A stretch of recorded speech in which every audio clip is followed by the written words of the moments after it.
Before there was an empire, there was a boy, abandoned, starving, hunted. He would rise from the harshest of wildernesses to become the most feared conqueror the world has ever known. His name? Genghis Khan, a boy named Temujin.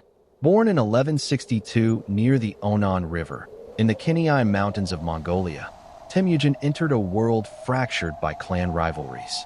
His father, Yasuji, was poisoned by the rival Tatars when Temujin was 9, leaving his family abandoned and stripped of their status.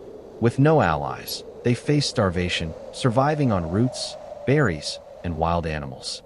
Temujin's early life was defined by desperation and constant threat. He was once captured and enslaved by a rival clan. Bound in wooden stocks, he managed a daring escape, a foreshadowing of the relentless cunning that would define his life. By adolescence, he killed his half-brother Bektar over control of food, an early assertion of dominance that demonstrated his willingness to prioritize survival and leadership over kinship. Yet, even as a young boy, Temujin had a vision: to unite the Mongol tribes into one nation. A dream born not out of naivety, but out of the brutal clarity of hardship. From the ashes of exile, a storm was brewing. The boy who had no food, no family, and no future would soon wield the fury of 1,000 tribes. Alliances and war. In his teenage years, Temujin began forming bonds that would shape his destiny. He pledged allegiance to Togrul, leader of the powerful Karaite tribe, and rekindled a childhood friendship with Jamuka, a noble who would one day become his bitterest enemy. Through marriage to Borte, a woman of strength and loyalty, Temujin cemented his first political alliance. But even this union came under threat when Borte was kidnapped by the rival Merkids. Temujin responded with swift vengeance, rallying allies to rescue her in a bold and bloody raid. His first taste of organized warfare. His growing influence drew both allies and enemies. Eventually, he clashed with Jamuka, who had taken the title of Gur Khan, universal ruler. Temujin rejected traditional aristocratic hierarchies, promoting men based on merit rather than lineage. To the Mongol elite, this was heresy, but to the common tribesmen, it was revolution. Their armies met in brutal battle. Though Temujin's forces were initially defeated, the seeds of his ideology had already begun to spread. He regrouped, gathered more loyalists, and over the next decade, outmaneuvered Jamuka politically and militarily. In 1206, after a final, decisive victory, Temujin was declared Genghis Khan, universal ruler of all Mongols. He had unified the Mongols, but what he built was not just a nation. It was a weapon, and the world was about to feel its full force. The storm breaks. Genghis Khan turned his gaze outward. The first to feel his wrath was the mighty Jin dynasty of northern China. In 1211, he launched a campaign that tore through fortresses once thought impregnable. The Mongol army moved faster than any force in history. Mounted archers could ride for days without stopping, eating dried meat in the saddle, drinking horse blood if necessary. Their tactics were revolutionary. Genghis deployed complex feigned retreats, luring enemies into traps. His warriors operated in strict units of 10, a system that rewarded discipline and punished cowardice.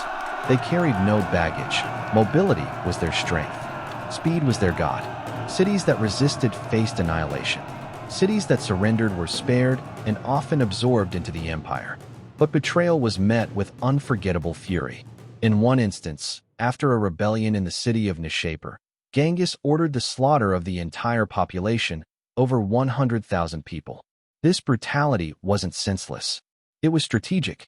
Fear became a weapon, one more devastating than arrows or fire. The Mongols employed terror tactics to break their enemies' morale before battles even began. And it worked. Entire civilizations began to vanish, not just from the map, but from memory. Genghis Khan was not conquering territory. He was rewriting history itself. Westward into vengeance. While the East quaked, the West insulted him. The Khwarezmian Empire, a powerful Muslim dynasty spanning Persia and Central Asia, executed a Mongol trade envoy in 1218. That single act unleashed hell. Genghis Khan led a massive retaliatory invasion. The cities of Samarkand, Bokhara, and Urgench fell in succession. These were not mere sieges, they were obliterations. In Bokhara, Genghis entered the city's mosque, declared himself the punishment of God, and turned the sacred place into a stable. His army decimated the Khwarezmian military and pursued the fleeing Shah across mountains and deserts. It was total war. Entire populations were exterminated, and fertile lands were salted to prevent recovery. And yet, amid the destruction, the Mongols preserved scholars, engineers, doctors, and artisans. These intellectuals were relocated to Mongolia and served the empire. This paradox, genocide and cultural preservation, was the essence of Genghis Khan. He saw cities as tools, not trophies. He was not just a warlord. He was an architect. From blood and ashes, Genghis Khan was building something far more permanent than an empire. He was shaping the world's future. A connected world. By the 1220s, the Mongol Empire stretched from the Pacific Ocean to the Caspian Sea, the largest contiguous empire ever built. But conquest was only the beginning. Genghis Khan established the Yam, an imperial postal relay system with mounted couriers and fresh horses stationed across thousands of miles. Information traveled faster across Asia than it ever had before. Trade, too, blossomed under Mongol protection. The Silk Road, once plagued by bandits and tribal disputes, became a thriving artery of commerce. Religious freedom was guaranteed. Genghis believed that no ruler should interfere with spiritual belief, whether Islam, Buddhism, Christianity, or Taoism.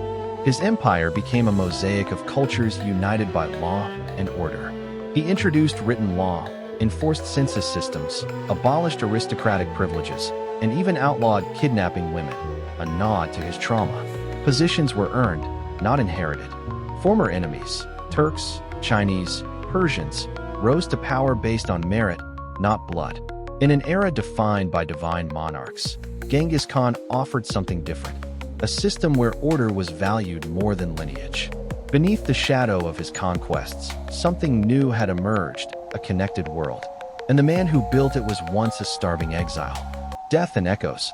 In 1227, Genghis Khan died during a campaign against the Western Xia.